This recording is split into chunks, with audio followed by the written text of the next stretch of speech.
sa paanan ng bundok ng San Isidro, kung saan ang hamog ay tila yakap ng kalikasan tuwing madaling araw. Naroroon ang malawak na tubuhan na siyang bumubuhay sa karamihan ng mga tao sa baryo. Sa bawat hampas ng hangin, ang mga dahon ng tubo ay sumasayaw, tila bumubulong ng mga lihim na matagal nang nakabaon sa lupa. Dito namumuhay ang magkapatid na sina Mateo at Isko, mga batang maagang namulat sa hirap ng buhay.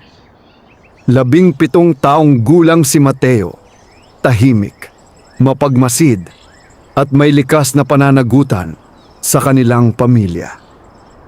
Samantalang si Isko, 14, ay masigla at puno ng kuryosidad, palaging nagtatanong at nangangarap ng higit pa.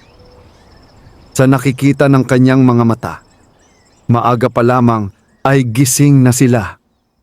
"Gising na, Isko!" marahang sambit ni Mateo habang binubuksan ang bintanang kawayan ng kanilang munting kubo. Pumasok ang malamig na hangin, kasabay ng amoy ng lupa at hamog. Umungol si Isko, pilit iminumulat ang mga mata. "Ang aga pa, kuya. Kailangan nating mauna sa init ng araw. Marami tayong tatapusing tubo ngayon." Dahan-dahang bumangon si Isko. Kinusot ang mga mata at tahimik na sumunod. Sanay na siya sa ganitong umaga. Walang reklamo, walang pagpipilian. Habang naglalakad sila papunta sa tubuhan, ang sikat ng araw ay unti-unting sumisilip sa likod ng bundok. Ang paligid ay nababalutan ng gintong liwanag na tila ba nagbibigay ng pag-asa sa kabila ng kanilang kahirapan. "Kuya," biglang tanong ni Isko, "naniniwala ka ba sa mga duwende?" Napahinto si Mateo sandali bago sumagot. "Bakit mo na itanong?" "May narinig kasi ako kahapon kay Mang Lando. Sabi niya, may mga duwende raw sa may dulo ng tubuhan. May mga nagbabantay daw ng kayamanan." Bahagyang napangiti si Mateo, ngunit hindi ito umabot sa kanyang mga mata. "Maraming kwento sa baryo, Isko. Hindi lahat dapat paniwalaan." "Pero paano kung totoo?" pilit na tanong ni Isko. Hindi agad sumagot si Mateo. Sa halip, ipinagpatuloy niya ang paglalakad. Sa kanyang isipan, may bahagi sa kanya na nais maniwala. Hindi dahil sa kayamanan, kundi sa posibilidad na mayroong higit pa sa kanilang nakasanayang mundo. Pagdating nila sa tubuhan, agad silang nagsimula sa trabaho. Ang tunog ng pagputol ng tubo ay paulit-ulit na umalingaw-ngaw sa paligid. Pawis ang kapalit ng bawat piraso ng tubo na kanilang pinuputol. Ngunit habang tumatagal, napansin ni Isko ang isang bahagi ng tubuhan na tila kakaiba. "Kuya!" mahina niyang tawag. "Napansin mo ba yon?" Tinuro niya ang isang bahagi ng lupa na tila mas luntian kaysa sa iba.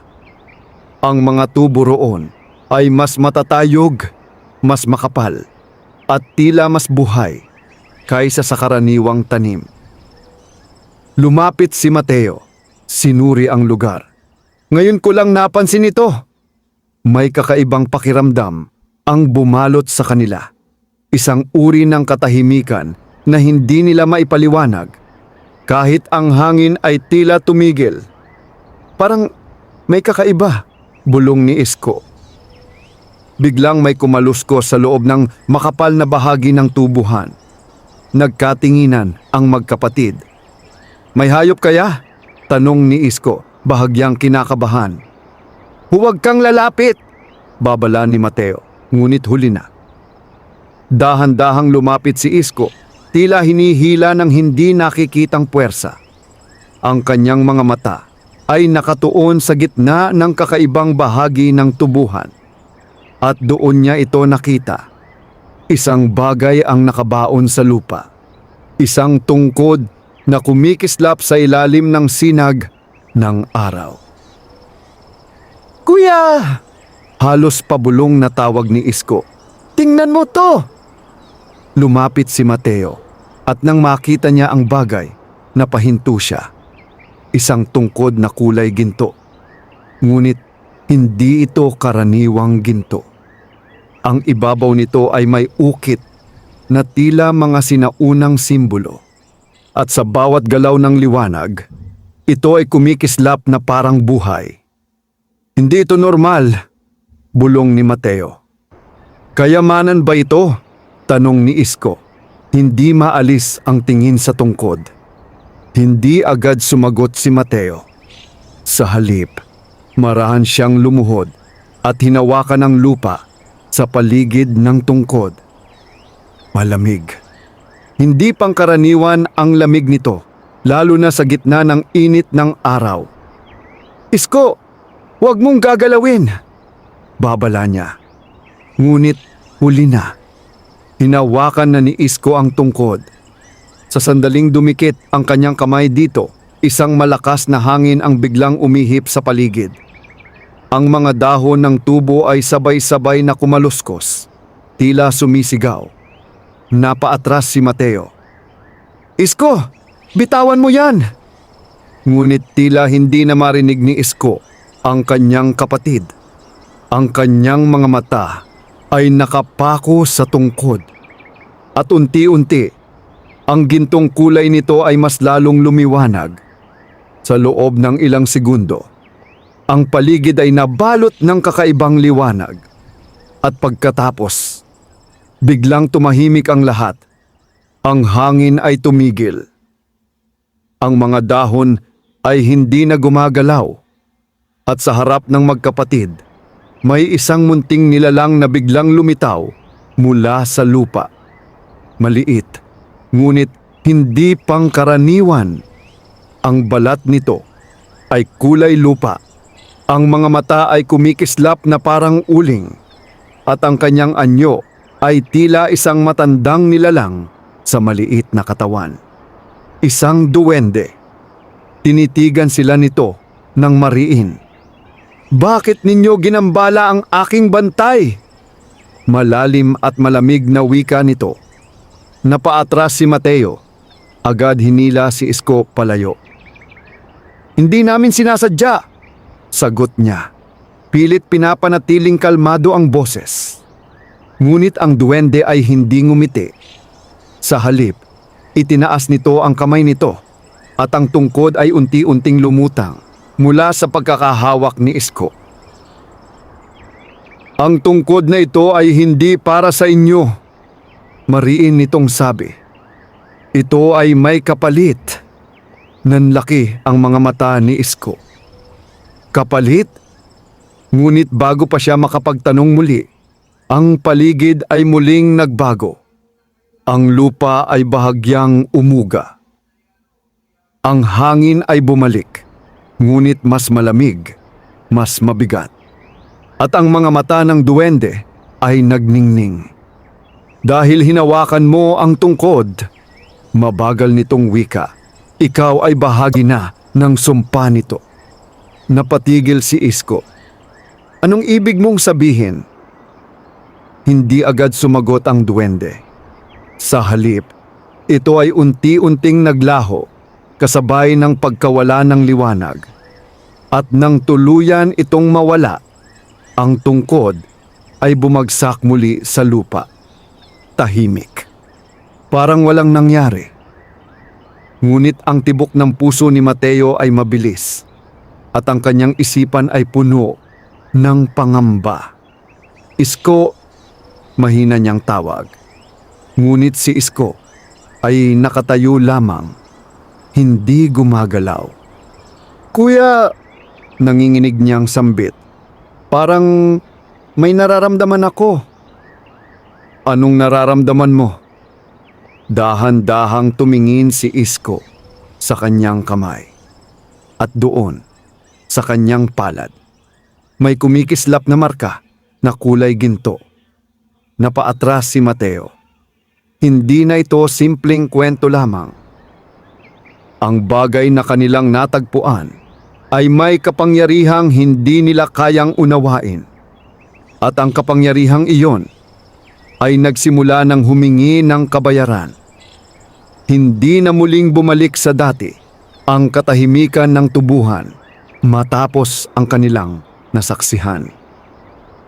Nakatayo si Isko, naninigas, habang ang gintong marka sa kanyang palad ay patuloy na kumikislap, tila may sariling buhay.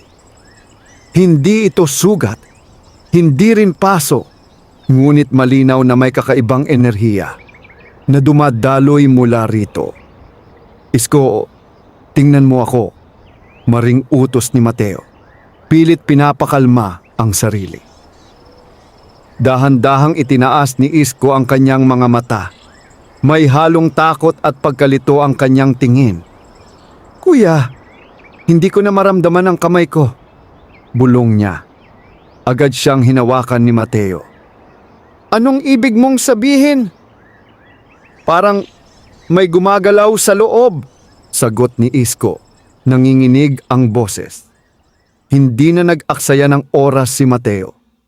Hinila niya ang kapatid palayo sa lugar na iyon. Palayo sa tungkod, palayo sa kakaibang bahagi ng tubuhan. Ngunit sa bawat hakbang nila, tila mas lalong bumibigat ang hangin sa kanilang paligid. Hindi tayo dapat nagpunta roon, bulong ni Mateo sa sarili. Ngunit alam niyang huli na ang lahat. Pagdating nila sa kanilang kubo, agad niyang pinaupo si Isko sa sahig. Kinuha niya ang lumang bimpo at binasa ito, sa kamarahang pinunasan ang kamay ng kapatid. Ngunit hindi nawawala ang marka. Sa halip, mas lalo pa itong luminaw. Isang hugis na tila paikot na simbolo na may mga guhit na hindi maintindihan. Parang sinaunang wika na hindi pa nila naririnig kailanman. Kuya! Mahina na naman ang tawag ni Isko. Baka sumpato? Napapikit si Mateo. Hindi niya gustong paniwalaan niyon. Ngunit ang nakita nila kanina, ang duwende, ang tungkod, ang kakaibang pangyayari, lahat iyon ay hindi maipapaliwanag ng karaniwang dahilan. Kailangan nating magtanong, sa wakas ay sabi niya. May nakakaalam nito, hindi lang tayo ang unang nakaranas ng ganito. Sino? Agad na tanong ni Isko. Saglit na nag-isip si Mateo. May isang tao sa baryo na kilala sa ganitong mga bagay. Isang matandang babae na madalas takbuhan ng mga tao kapag may hindi maipaliwanag na nangyayari. Kay Aling Sela tayo pupunta, sagot niya. Bahagyang nanlaki ang mga mata ni Isko. Yung matandang manghihilot? Hindi lang siya manghihilot, mariing sagot ni Mateo. May alam siya sa mga bagay na hindi natin naiintindihan. Walang pag-aalinlangan, tumayo si Mateo at inalalayan si Isko. Kahit ramdam niyang nanginghina ang kapatid, wala silang oras na sayangin. Habang naglalakad sila patungo sa dulo ng baryo, tila nag-iiba ang pakiramdam ng paligid. Ang mga ibon ay tahimik. Ang hangin ay malamig kahit tanghali pa lamang. At ang marka sa kamay ni Isko, lalo itong umiinit. Kuya, nasusunog, daing ni Isko. Konti na lang, sagot ni Mateo. Bagamat hindi niya sigurado kung totoo iyon. Pagdating nila sa bahay ni Aling Sela, agad niyang kinatok ang lumang pinto na gawa sa kahoy. Walang sumagot. Muli siyang kumatok. Mas malakas na. Ilang sandali pa. Dahan-dahang bumukas ang pinto. Isang matandang babae ang sumilip. Ang kanyang mga mata ay matalim. Tila kayang basahin ang nasa loob ng isang tao. Ang kanyang buhok ay kulay abo at ang kanyang mukha ay may mga guhit ng panahon. Anong kailangan ninyo? Malamig niyang tanong. Aling Sela, agad na sagot ni Mateo. Kailangan namin ng tulong. Hindi agad sumagot ang matanda. Sa halip, ang kanyang tingin ay lumipat kay Isko. At nang makita niya ang kamay nito, bigla siyang napahigpit sa pagkakahawak sa pinto. Pumasok kayo, mabilis niyang sabi. Hindi na sila nagtanong pa. Pagpasok nila sa loob ng bahay, agad na isinara ni Aling Sela ang pinto. Saka binuhusan ng asin ang harap nito, parang may iniiwasan. Umupo ka, utos niya kay Isko. Sumunod si Isko, habang si Mateo ay nanatiling nakatayo sa tabi. Anong nangyari? Tanong ng matanda. Ikinuwento ni Mateo ang lahat, ang kakaibang bahagi ng tubuhan, ang gintong tungkod, ang paglitaw ng duwende, at ang mga sinabi nito. Habang nagsasalita siya, tahimik lamang na nakikinig si Aling Sela. Ngunit sa bawat detalye, mas lalong nagiging mabigat ang kanyang mukha. Hindi ninyo dapat hinawakan ng tungkod! Sa wakas ay sabi niya. Hindi namin alam, depensa ni Mateo. Hindi sapat ang hindi ninyo alam, sagot ng matanda. May mga bagay na hindi dapat ginagalaw. Lalo na kung hindi ninyo nauunawaan. Lumapit siya kay Isko at hinawakan ang kamay nito. Sa sandaling dumikit ang kanyang daliri sa marka, bigla siyang napaatras. Hindi ito basta sumpa, mahina ngunit malinaw niyang sabi. Ano kung ganon? Tanong ni Mateo, halos hindi mapakali. Tumingin si Aling Sela sa kanya. Ito ay tanda, sagot niya. Tanda ng ano? Saglit siyang tumahimik. Tila pinipili ang mga salitang sasabihin. Tanda ng pagkakautang. Nanlaki ang mga mata ni Mateo. Utang? Wala kaming kinuha. Hindi pera ang tinutukoy ko, paliwanag ng matanda. Ang tungkod na yon ay hindi simpleng bagay. Ito ay pag-aari ng mga nilalang na matagal nang namumuhay sa lupaing ito. Mga nilalang na hindi basta nagpapahiram ng kapangyarihan ng walang kapalit. Pero hindi namin ginamit, pagtatangkang paliwanag ni Mateo. Hinawakan niya, putol ni Aling Sela, sabay turo kay Isko. At iyon ay sapat na. Natahimik ang dalawa. Anong mangyayari sa kanya? Tanong ni Mateo. Halos pabulong. Hindi agad sumagot si Aling Sela. Sa halip, kinuha niya ang isang maliit na sisidlan at binuksan ito. Sa loob ay may abo at ilang pinatuyong dahon. Kumuha siya ng kaunti at marahang ipinahid sa marka sa kamay ni Isko. Sa una, tila walang nangyari. Ngunit makalipas ang ilang segundo, bahagyang kumislap ang marka at saka muling kumalma. Pansamantala lang ito, sabi ng matanda. Hindi nito tuluyang mapipigilan ang epekto. Epekto ng ano? Tanong ni Isko. Tumingin si Aling Sela sa kanya. Diretso, walang pag-aalinlangan. Ang tungkod na yon ay susubok sa iyo, sabi niya. At kapag dumating ang oras, hihingin nito ang kabayaran. Anong kabayaran? Tanong ni Mateo. Ngunit ang sagot ng matanda ay mas mabigat kaysa sa kanilang inaasahan. Isang buhay, napatigil ang lahat. Hindi maaaring, nanginginig na, sabi ni Mateo. May 3 gabi kayo, dugtong ni Aling Sela, na tila hindi narinig ang pagtutol niya. Sa loob ng 3 gabi, babalik ang may-ari ng tungkod. At kapag hindi ninyo naibalik ang balanse, huminto siya. At anong mangyayari? Tanong ni Isko, halos hindi makahinga. Ang sagot ay dumating na parang malamig na hangin. May kukunin ito sa inyo. Tahimik ang silid. Ang bawat segundo ay tila mas mabigat kaysa sa nauna. At sa labas, ang hangin ay muling umihip. Mas malamig, mas madilim. Parang may nagbabantay.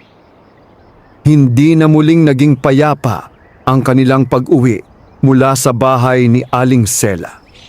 Ang landas na dati pamilyar ay tila naging banyaga.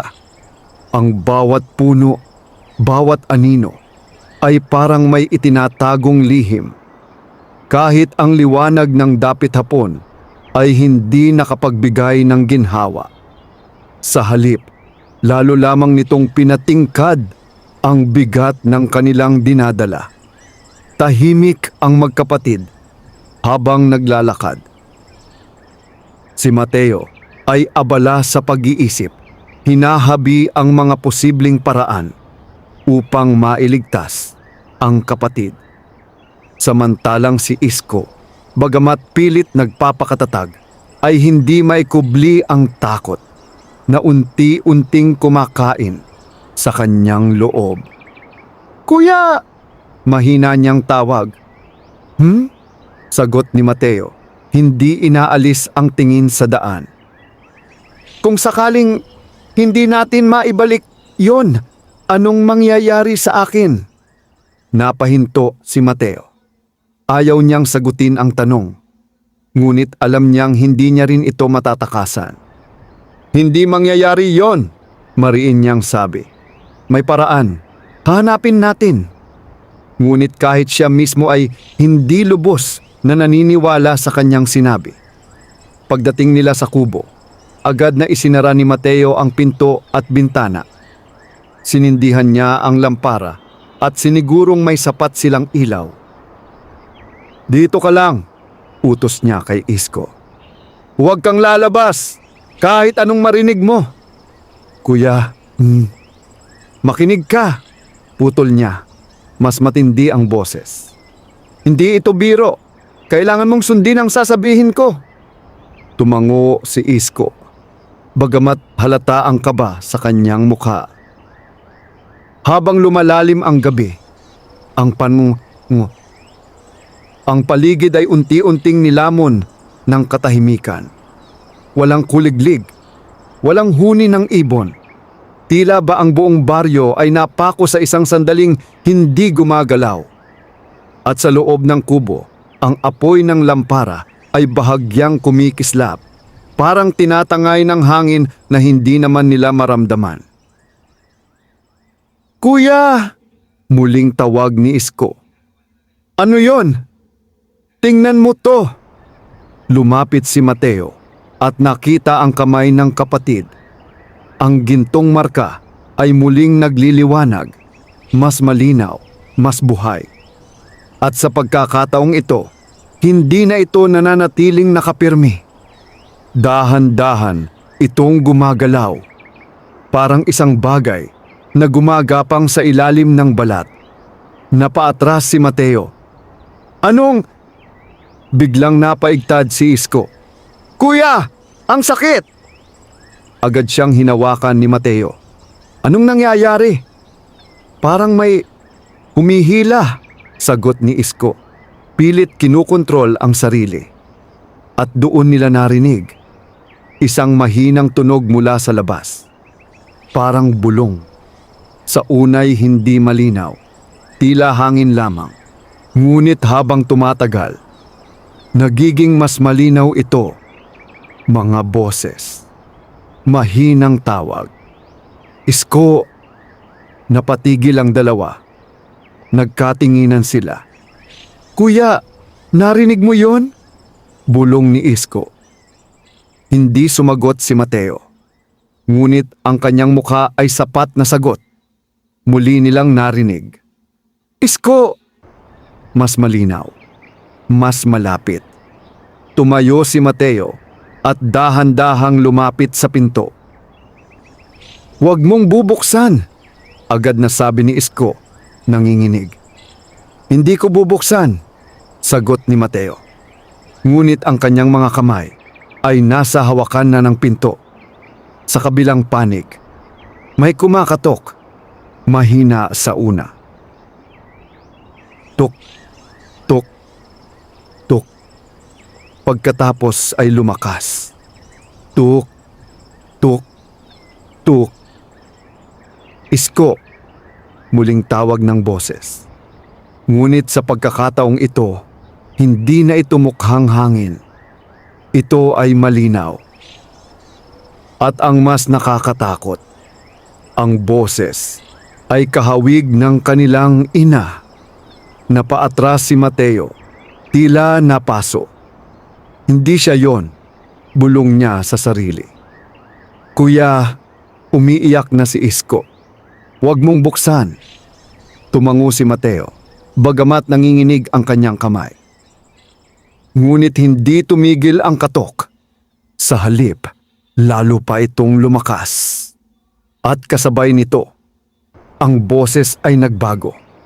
Hindi na ito pamilyar. Ito ay naging mababa, mabigat. Parang nanggagaling sa ilalim ng lupa. Buksan mo! Napapikit si Mateo. Hindi ito totoo. Hindi ito maaaring totoo. Ngunit bago pa siya makagalaw, biglang tumigil ang lahat. Ang katok, ang boses, ang hangin, tahimik, sobrang tahimik. At sa loob ng katahimikan, may narinig silang isang malakas na kaluskos mula sa likod ng kubo. Dahan-dahang lumingon si Mateo. Ang pader na kawayan ay bahagyang gumagalaw. Parang may dumidiin mula sa labas. Unti-unti, paikot. At saka, may isang maliit na kamay ang sumingit sa pagitan ng mga siwang ng kawayan. Maitim, magaspang, hindi pang tao. Napahiyaw si Isko. Kuya, agad siyang tinakpan ni Mateo. Pipilit pinipigilan ang takot. Ang kamay ay patuloy na gumagalaw. Tila naghahanap ng daan papasok. At kasunod nito, isang pares ng matang kumikislap sa dilim. Ang parehong matang nakita nila sa tubuhan. 3 gabi, bulong ng boses. Ngayon ay malinaw na. Ang una ay nagsimula na. Biglang umatras ang kamay. Nawala ang mga mata. At ang pader ay tumigil sa paggalaw. Muli, bumalik ang katahimikan. Ngunit hindi na ito tulad ng dati. Ito ay katahimikang puno ng banta. Unti-unting napaupo si Mateo. Hawak pa rin si Isko na nanginginig sa takot. Kuya, mahina niyang sabi. Ano yon? Hindi agad sumagot si Mateo. Ngunit sa kanyang isipan, malinaw na ang lahat. Hindi sila hinahabol. Sila ay sinusubok. At ang unang gabi ay nagsimula na. Sumikat ang araw na tila walang bahid nang naganap na takot sa nagdaang gabi. Ang baryo ay muling nabuhay. May mga batang naglalaro sa kalsada, mga magsasakang naglalakad papunta sa bukirin, at mga inang abala sa kani-kanilang gawain. Para sa iba, ito'y isang karaniwang umaga. Ngunit para kina Mateo at Isko, ang liwanag ng araw ay hindi sapat upang burahin ang dilim na kanilang naranasan. Tahimik silang kumakain ng agahan, isang payak na lugaw at kaunting tuyo. Wala sa kanila ang nagsasalita. Ang bawat subo ay tila mabigat. Kuya, sa wakas ay basag ni Isko sa katahimikan. Totoo bang babalik yun mamayang gabi? Hindi agad sumagot si Mateo. Sa halip, tumingin siya sa kamay ng kapatid. Ang gintong marka ay naroon pa rin. Ngunit ngayon, Mas malinaw na ang hugis nito. Tila isang bilog na may 3 guhit na paikot, na unti-unting umiikot sa ilalim ng balat. Parang isang orasan. Isang orasan na walang tigil sa pagtakbo. 3 gabi, mahinang ulit ni Mateo. 2 na lang ang natitira. Napalunok si Isko. "Kuya, ayokong mamatay!" Napatigil si Mateo. Agad niyang hinawakan ang balikat ng kapatid. "Hindi ka mamamatay. Hindi ko hayaan." Ngunit sa likod ng kanyang mga mata, may takot na hindi niya maikubli. Kailangan nilang bumalik. Kailangan nilang harapin ang pinagmulan ng lahat. "Kakain tayo ng mabilis," sabi niya. "Babalik tayo sa tubuhan." Nanlaki ang mga mata ni Isko. "Babalik?" "Doon nagsimula ito," sagot ni Mateo. "Doon din natin hahanapin ang sagot." Walang nagawa si Isko, kundi tumango. Pagkaraan ng ilang sandali, muli silang naglakad patungo sa tubuhan. Ang lugar na dati pinagkukunan nila ng kabuhayan, ngunit ngayon ay puno ng pangamba. Habang papalapit sila, napansin agad ni Mateo ang kakaibang pagbabago. Ang hangin ay hindi gumagalaw. Ang mga dahon ng tubo ay hindi sumasayaw. At ang katahimikan, ito ay mas mabigat kaysa kahapon. "Kuya!" bulong ni Isko. "Parang ayokong pumasok." "Alam ko," sagot ni Mateo. "Pero kailangan." Dahan-dahan silang pumasok sa loob ng tubuhan. Ang bawat hakbang ay may kasamang kaba. At sa bawat paggalaw ng kanilang mga paa, tila may nakamasid sa kanila mula sa bawat sulok. Hindi nagtagal, narating nila ang bahagi kung saan nila nakita ang tungkod. Ngunit, wala na ito. "Kuya," nag-aalala lang, sabi ni Isko. "Wala na!" Napakunot ang noo ni Mateo. Hindi siya nagulat. Sa halip, mas lalo siyang nabahala. "Hindi basta nawawala ang ganun," sabi niya. "May kumuha." "Yung duwende?" Hindi sumagot si Mateo. Ngunit sa kanyang puso, alam niya ang sagot. Lumapit siya sa lupa kung saan nakabaon ang tungkod kahapon. May bakas pa rin. Ngunit may iba pa siyang napansin. Mga yapak. Maliit. Marami. Paikot sa lugar. Parang may nagsagawa ng ritual. "May nangyari rito kagabi," bulong niya. "Anong klaseng nangyari?" tanong ni Isko. Hindi agad sumagot si Mateo. Sa halip, dahan-dahan siyang tumayo at tumingin sa paligid. At doon, sa pagitan ng makakapal na tubo, may isang aninong gumalaw. Mabilis. Halos hindi makita. "May nakita ka?" tanong ni Isko. Tumango si Mateo. "Hindi tayo nag-iisa." Biglang umihip ang malamig na hangin. Sa pagkakataong iyon, ang mga dahon ng tubo ay sabay-sabay na kumaluskos. Ngunit hindi tulad ng dati. Ang tunog ay parang bulong. Mahina. Paikot. "Makinig ka!" sabi ni Mateo. Tahimik silang tumayo. At unti-unti, ang bulong ay naging malinaw. "Isa na lang!" Nanlaki ang mga mata ni Isko. "Kuya!" "2 pang gabi!" "Kuya, naririnig mo yon?" "Oo," sagot ni Mateo, pilit nananatiling matatag. Ang boses ay hindi nagmumula sa isang direksyon. Ito ay nasa paligid nila. Sa lupa, sa hangin, sa mga dahon. Hindi pa tapos. Biglang tumahimik ang lahat. At sa gitna ng katahimikan, may isang batang tinig ang biglang nagsalita sa likuran nila. "Hinahanap niyo ba yon?" Napalingon ng magkapatid. Sa ilang hakbang mula sa kanila, may isang batang lalaki na nakatayo. Marumi ang kanyang damit at ang kanyang mga paa ay walang sapin.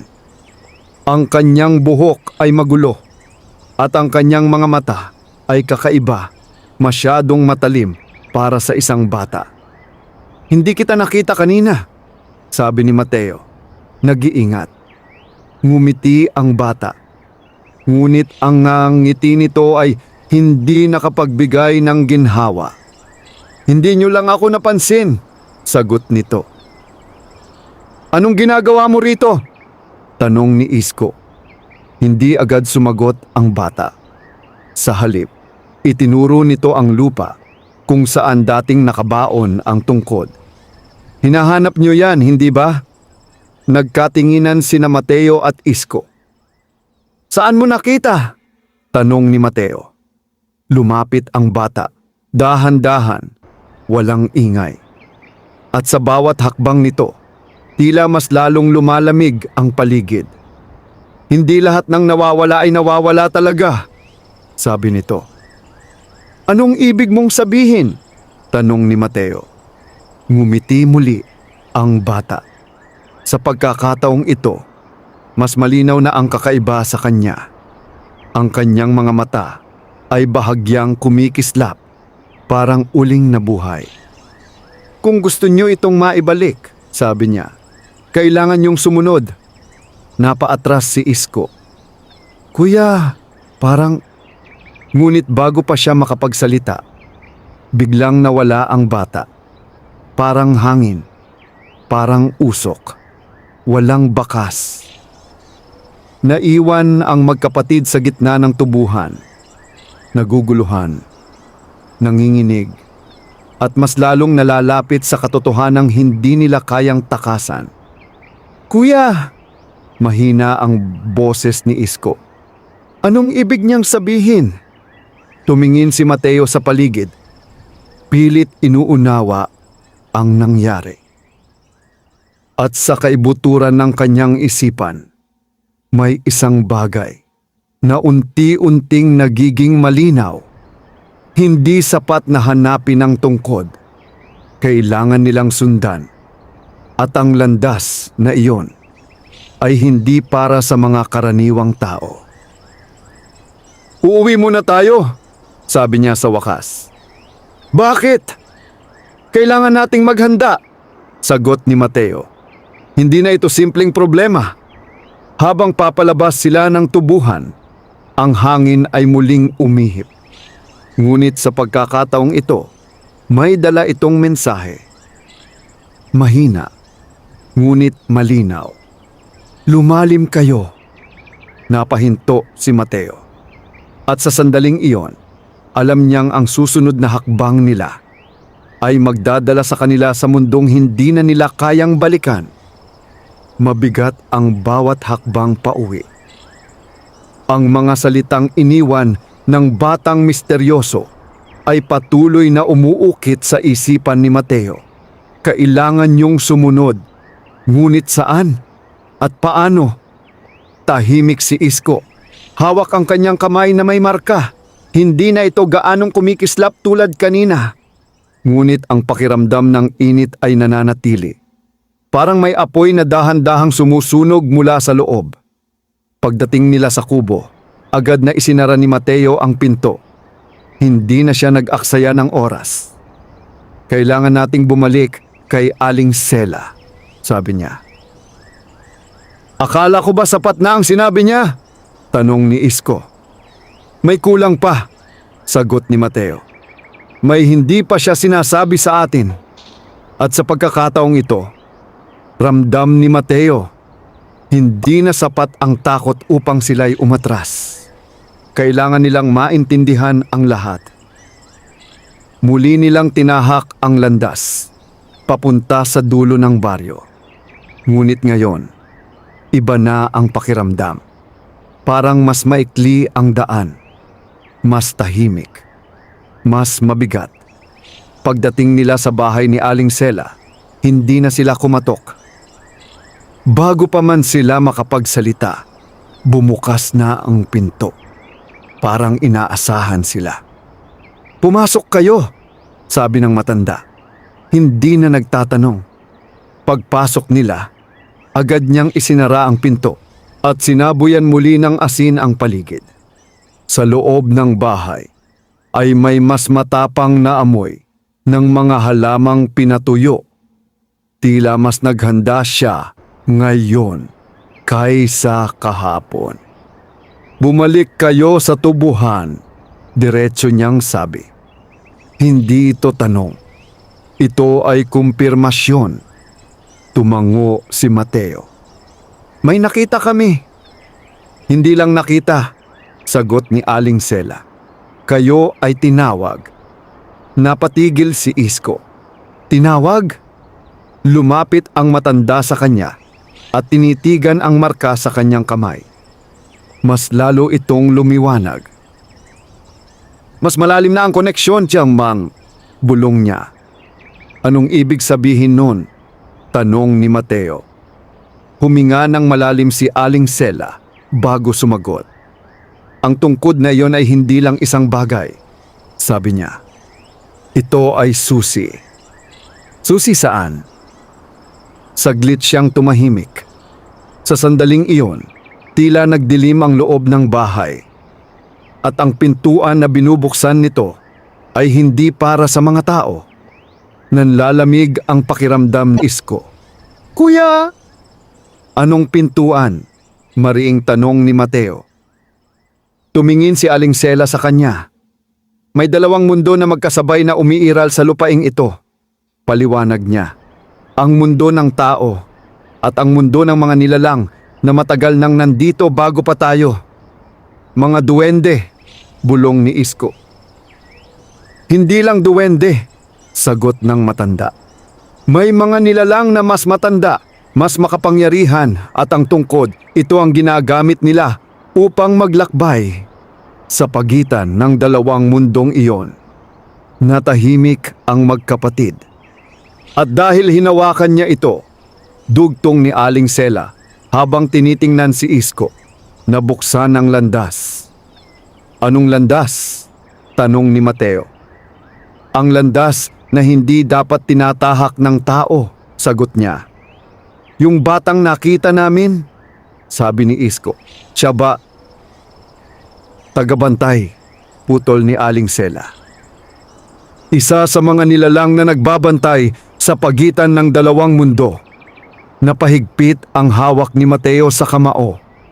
"Sinabi niya na kailangan naming sumunod," sabi niya. "Saan kami pupunta?" Hindi agad sumagot ang matanda. Sa halip, lumapit siya sa isang sulok ng bahay at kumuha ng isang lumang supot. Mula rito, inilabas niya ang isang maliit na anting-anting. Isang piraso ng kahoy na may ukit na hindi rin maintindihan. Iniabot niya ito kay Mateo. "Kapag tinahak ninyo ang landas, ito ang magtatanggol sa inyo," sabi niya. "Tatahakin namin?" tanong ni Mateo. Walang pag-aalinlangan ang sagot ni Aling Sela. "Kung gusto ninyong mabuhay ang kapatid mo, wala kayong ibang pagpipilian," napalunok si Mateo. "Paano namin mahahanap ang landas?" tanong niya. Tumingin ang matanda sa kanya at sa unang pagkakataon, may bahid ng awa sa kanyang mga mata. "Hindi ninyo hahanapin," sabi niya. "Kung ganon, lalapit ito sa inyo." Tahimik ang silid. At sa sandaling iyon, biglang umihip ang malakas na hangin mula sa labas. Bumukas ang bintana. Napalingon silang lahat. At sa labas, ang langit ay unti-unting nagdidilim kahit hindi pa dapit hapon. "Ngayon na," bulong ni Aling Sela. "Ngayon?" gulat na tanong ni Mateo. Ang ikalawang gabi ay nagsimula na. Biglang kumirot ang kamay ni Isko. Napahiyaw siya. "Kuya!" Ang marka ay nagningning. Mas maliwanag kaysa dati. At sa gitna ng liwanag, May anyong unti-unting lumilitaw sa sahig. Isang hugis, isang bilog, na may mga simbolong katulad ng nasa tungkod. Hindi kayo makakatakas, sabi ni Aling Sela. Dumaan kayo habang may oras pa. Tumingin si Mateo kay Isko. Takot, pag-aalinlangan, ngunit higit sa lahat, determinasyon. Hawak ka lang sa akin, sabi niya. Tumango si Isko. At habang ang liwanag ay unti-unting lumalakas, ang sahig ay tila nagiging malalim. Parang isang butas, isang pintuan. At sa sandaling iyon, wala nang atrasan. Magkahawak ang magkapatid, sabay silang humakbang. At ang mundo sa kanilang paligid ay biglang naglaho. Ang pagbagsak ay walang tunog, walang hangin, walang liwanag. Sa loob ng ilang sandali, tila nawalan ng bigat ang kanilang mga katawan. Parang lumulutang sa isang espasyong walang hanggan. Hindi alam ni Mateo kung sila ba ay nahuhulog o hinahatak pababa. Isko! Sigaw niya. Pilit hinahawakan ang kamay ng kapatid. Nandito ako! Sagot ni Isko. Nanginginig ang boses ngunit hindi bumibitaw. At pagkatapos, biglang tumigil ang lahat. Isang marahang paglapag. Matigas ang lupa sa ilalim ng kanilang mga paa. Ngunit hindi ito katulad ng karaniwang lupa. Ito ay malamig at may kakaibang kinang. Parang may manipis na patong ng gintong alikabok. Dahan-dahang iminulat ni Mateo ang kanyang mga mata. At ang kanyang nakita ay isang mundong hindi niya kailanman inakalang umiiral. Ang langit ay hindi bughaw. Ito ay kulay abo na may bahagyang pagkinang na tila nagmumula sa kung saan. Walang araw, ngunit may liwanag. Walang ulap, ngunit may gumagalaw na anino sa itaas. Ang mga puno ay matatayog, ngunit hindi berde. Ang kanilang mga dahon ay tila gawa sa manipis na metal. Kumikislap sa bawat galaw at lumilikha ng tunog na parang mahihinang kampana. Kuya, bulong ni Isko. Nasaan tayo? Hindi agad sumagot si Mateo. Ngunit sa kanyang isipan, malinaw ang sagot. Hindi na tayo nasa mundo natin, sabi niya. Tahimik. Masakit sa tenga ang katahimikan. Walang ibon, walang hangin. Ngunit may pakiramdam na sila ay pinagmamasdan. Kuya, muling sabi ni Isko. Yung kamay ko. Agad siyang tiningnan ni Mateo. Ang gintong marka ay nagbago. Hindi na ito basta kumikislap. Ito ay tila umiikot. At sa bawat ikot, may liwanag na lumalabas mula rito na tumutugon sa paligid. Parang ito ang nagbibigay ng direksyon. Sumunod ka sa akin, sabi ni Mateo, bagamat hindi niya alam kung saan sila patutungo. Ngunit sa bawat hakbang nila, ang lupa ay bahagyang umiilaw. Parang may sinusundan silang landas na nakatago. Habang naglalakad sila, napansin ni Mateo ang mga kakaibang bagay sa paligid. May mga batong nakatayo, hindi likas ang pagkakaayos. Parang itinayo ng kamay ng isang nilalang na may layunin. May mga ukit sa mga ito. Parehong simbolo ng nasa marka ni Isko. Kuya, pareho, sabi ni Isko. Tinuturo ang mga ukit. Oo, sagot ni Mateo. Parang ito ang wika nila. Habang papalalim sila, mas lalo nilang nararamdaman ang bigat ng lugar. Parang may presensya sa bawat sulok. At sa isang bahagi ng kanilang paglalakad, may narinig silang yapak, hindi sa kanila, sa likod. Mabagal, sakto sa kanilang galaw, napahinto si Mateo. Tumigil din ang yapak. May sumusunod sa atin, bulong niya. Kuya! Nanginginig si Isko. Dahan-dahang lumingon si Mateo. Sa pagitan ng mga punong tila bakal, ang dahon. May mga aninong gumagalaw. Hindi malinaw ang anyo. Ngunit may mga matang kumikislap sa dilim. Isaiah, 2. Marami. Tumakbo tayo. Mahina ngunit mariing sabi ni Mateo. At sabay silang tumakbo. Habang tumatakbo, ang lupa sa ilalim nila ay tila gumagalaw. Parang sinusubukang pigilan ang kanilang pagtakbo. At ang mga anino, mas lalong lumalapit. May mga tunog na silang naririnig ngayon. Mahihinang halakhak, bulong na hindi maintindihan, at mga yabag na hindi pangkaraniwan. Kuya, hindi ko na kaya. Hingal na, sabi ni Isko. Konti na lang, sagot ni Mateo, kahit hindi niya alam kung saan ang konti. At sa sandaling iyon, biglang lumiwanag ang marka sa kamay ni Isko. Mas maliwanag kaysa kailanman. Napapikit siya sa tindi ng liwanag. At kasabay nito, isang malakas na puwersa ang tila nagtulak sa kanilang dalawa pasulong. Parang hangin, parang alon. At sa isang iglap, biglang nagbago ang paligid. Nawala ang mga puno. Nawala ang mga anino.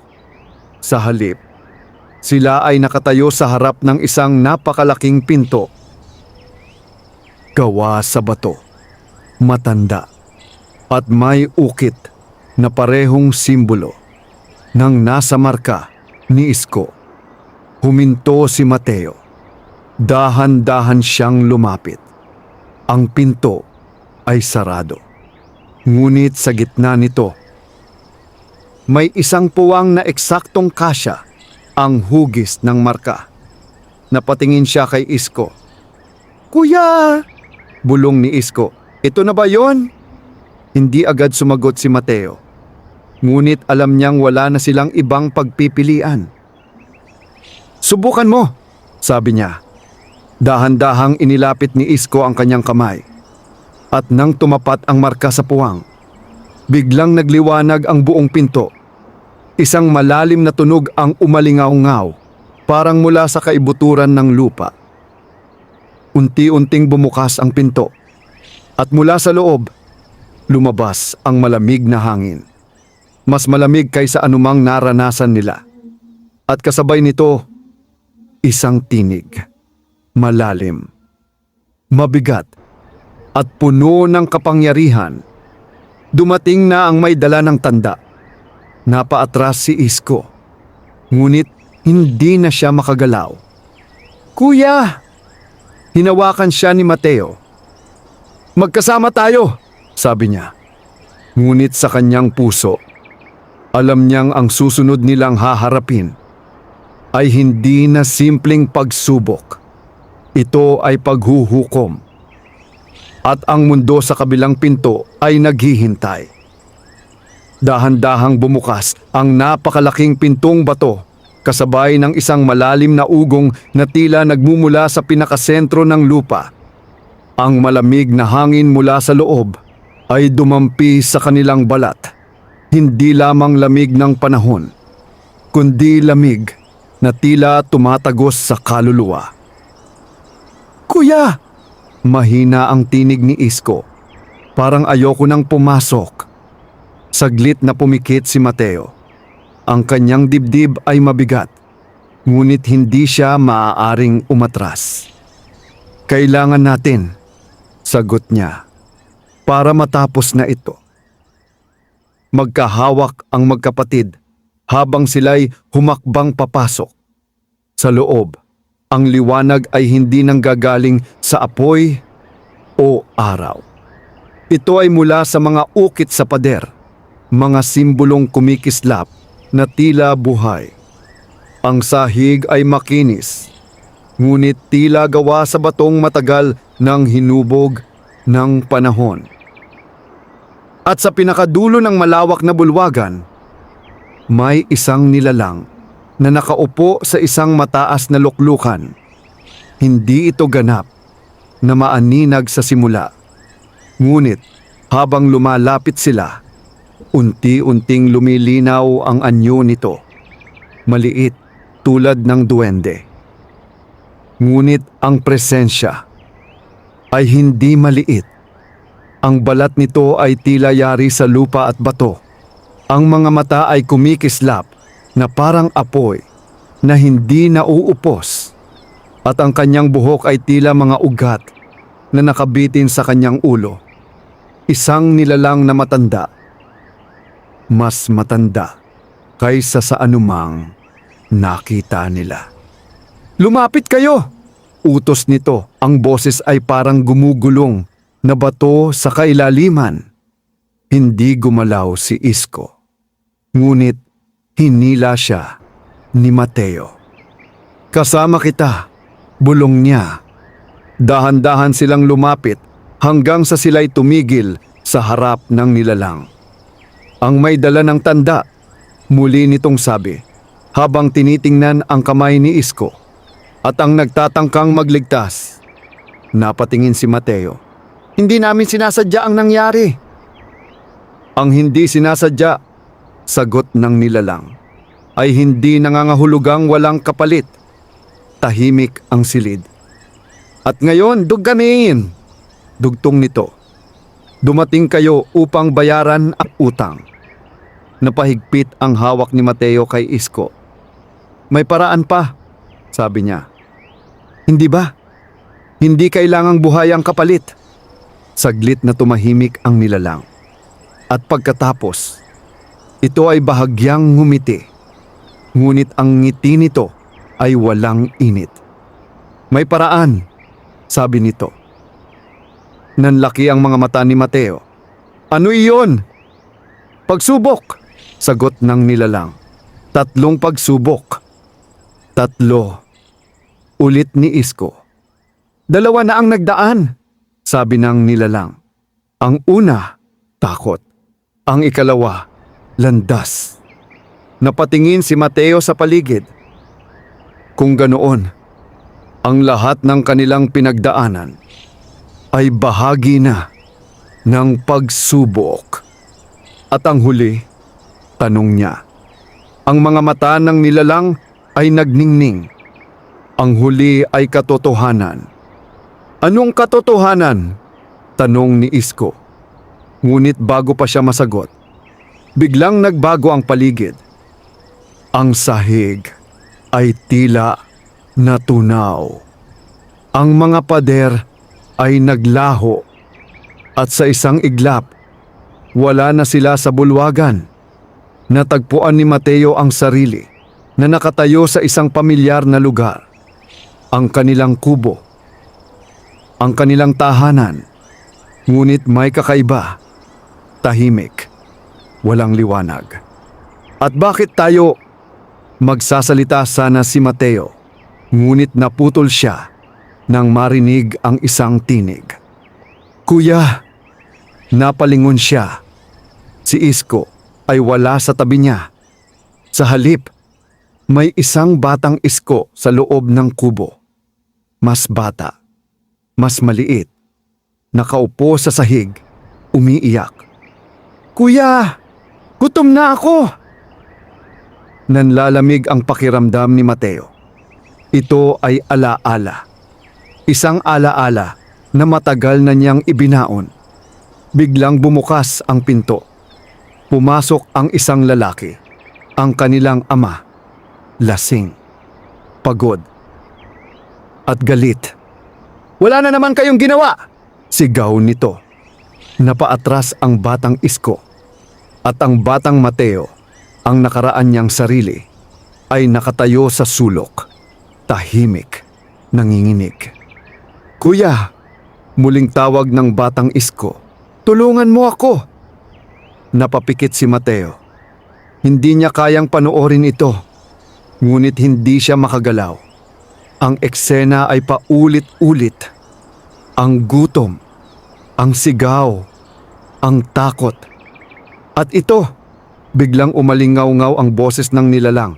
Ang katotohanan na tinatakasan mo. Napahawak si Mateo sa ulo. Hindi ko ito tinatakasan. Pilit niyang sabi.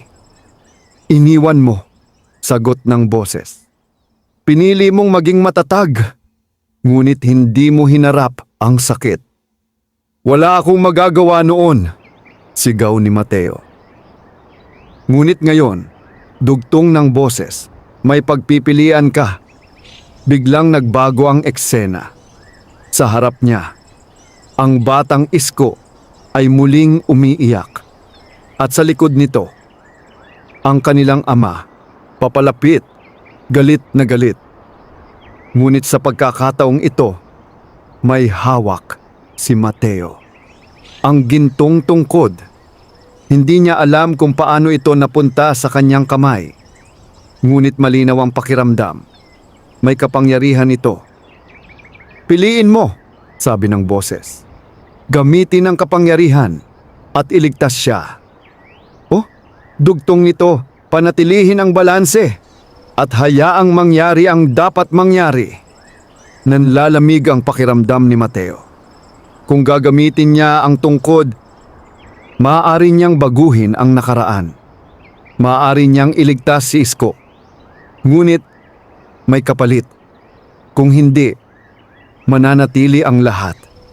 Ang sakit, ang alaala, ang katotohanan. Kuya! Umiiyak na tawag ng batang Isko.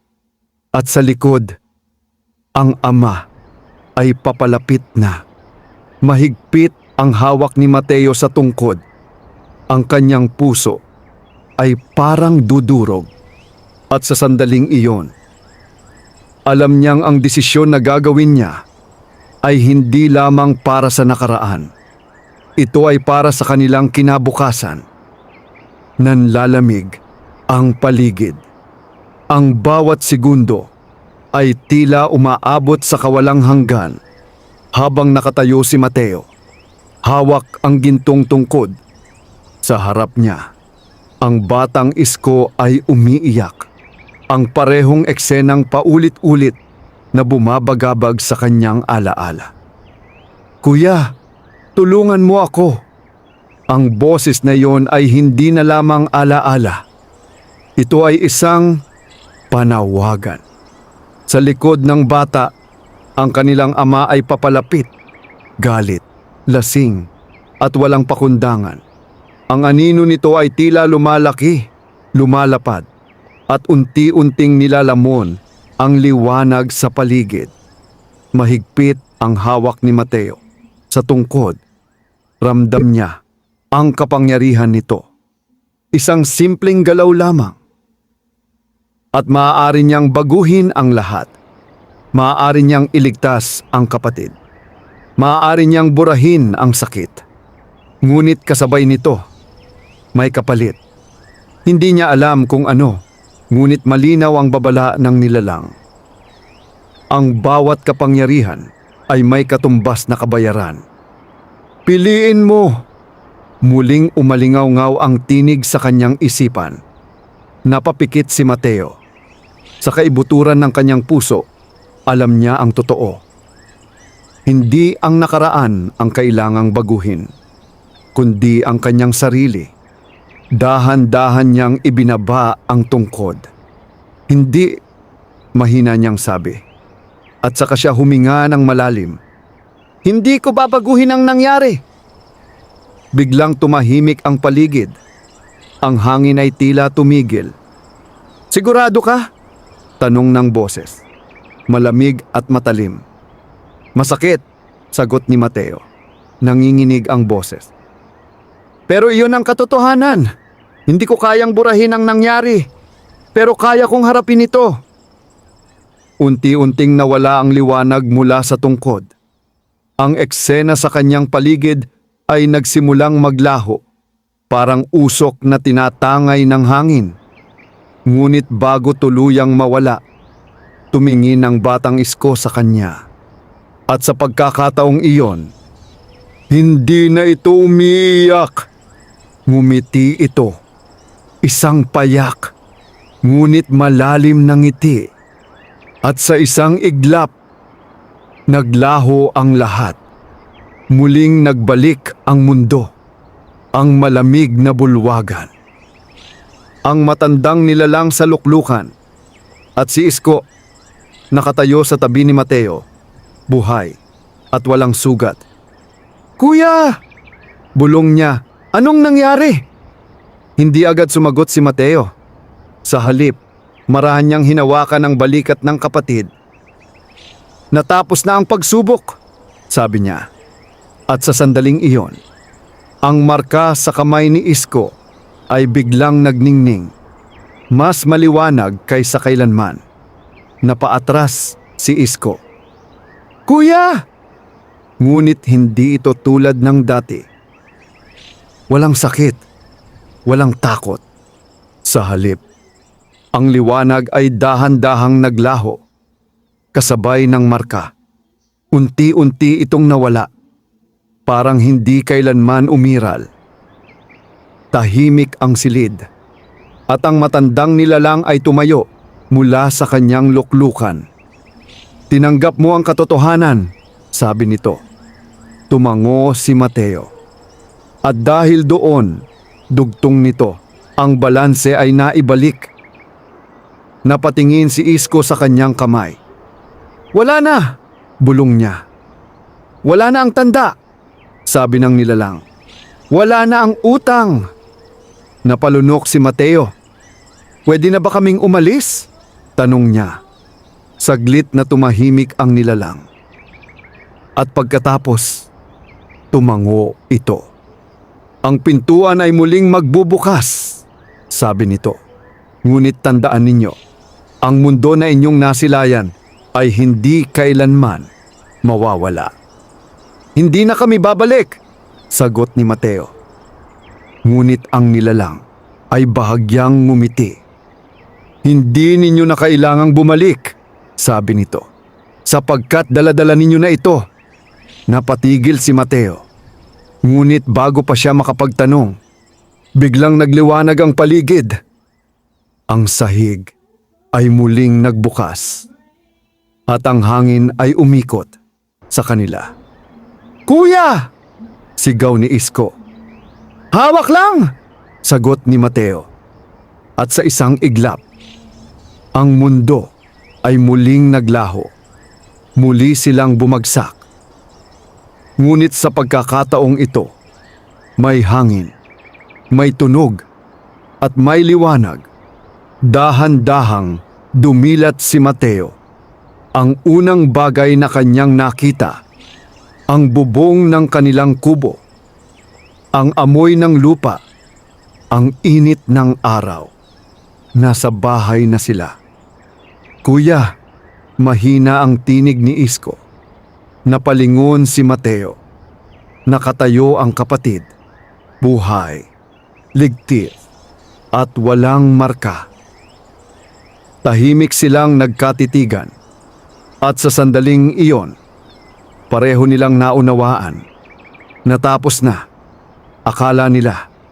Ngunit sa labas, sa malayong bahagi ng tubuhan, may isang munting liwanag ang muling kumislap. At sa ilalim ng lupa, may isang bagay na muling gumalaw. Tahimik, nag-aabang. Dahil ang mga kwento ay hindi basta nagtatapos. Minsan, naghihintay lamang sila. Akala nila'y tapos na ang lahat. Sa unang tingin, bumalik ang kanilang buhay sa dati. Ang simpleng umaga sa kubo. Ang paglalakad papunta sa tubuhan.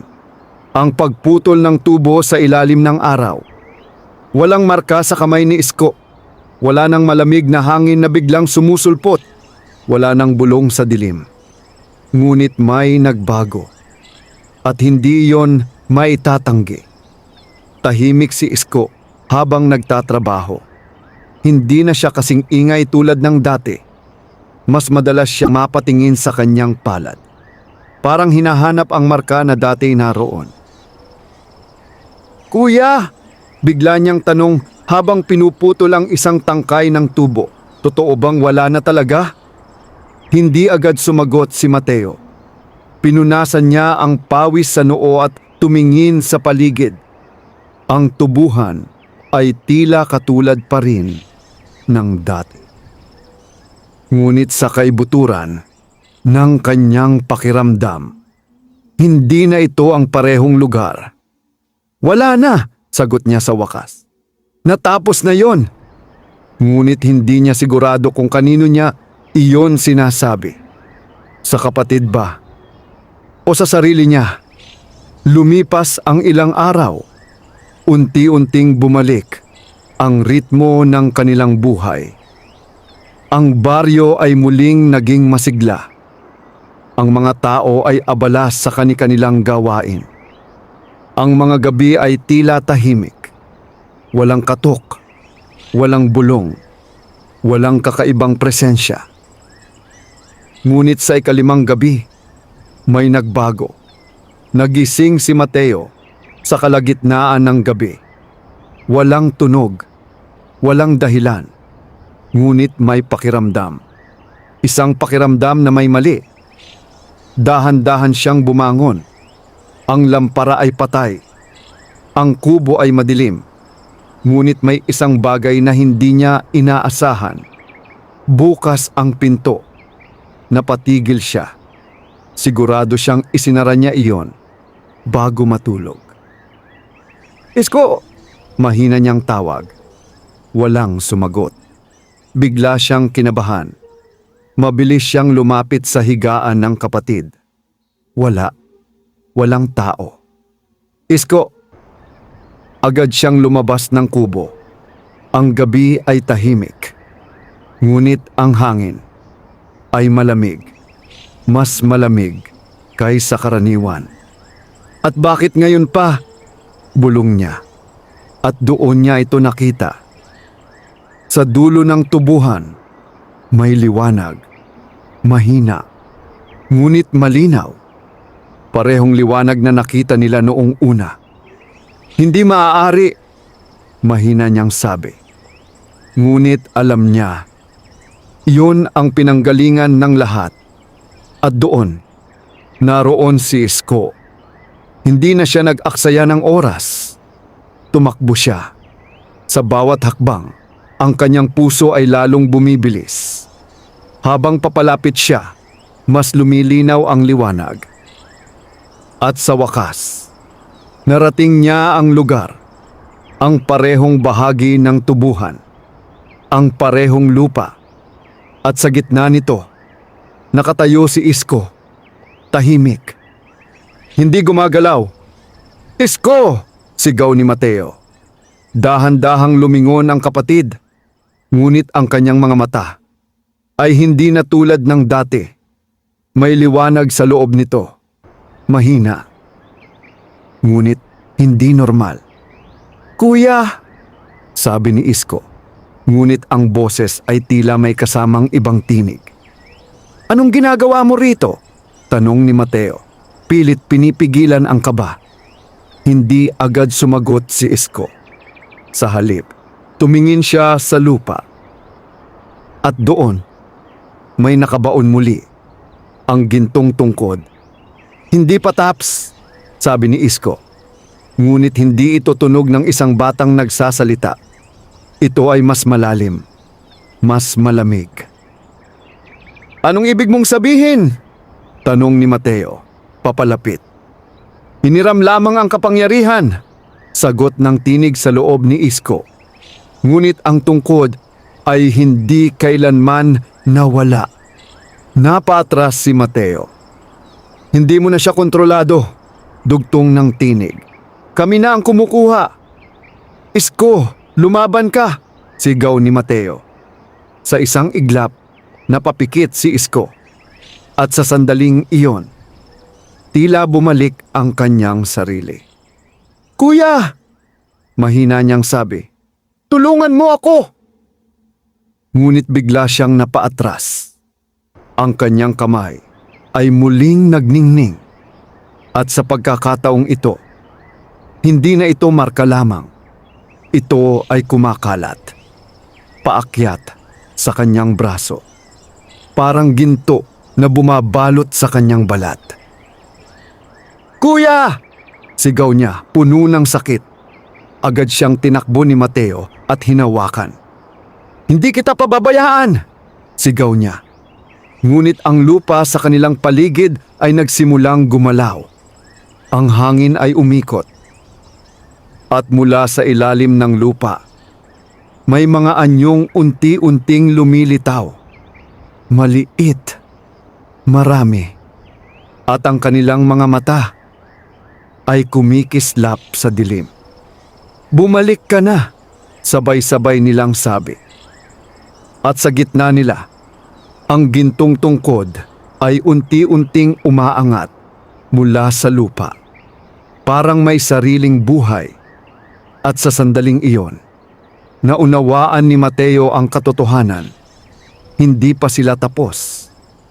Hindi pa natatapos ang kabayaran. At kung may natutunan siya, ang mga nilalang na iyon ay hindi basta sumusuko. Hindi sila humihingi. Sila ay kumukuha. At sa pagkakataong ito, si Isko ang nais nilang kunin. Mahigpit na hinawakan ni Mateo ang kapatid. "Hindi ko siya ibibigay!" Sigaw niya.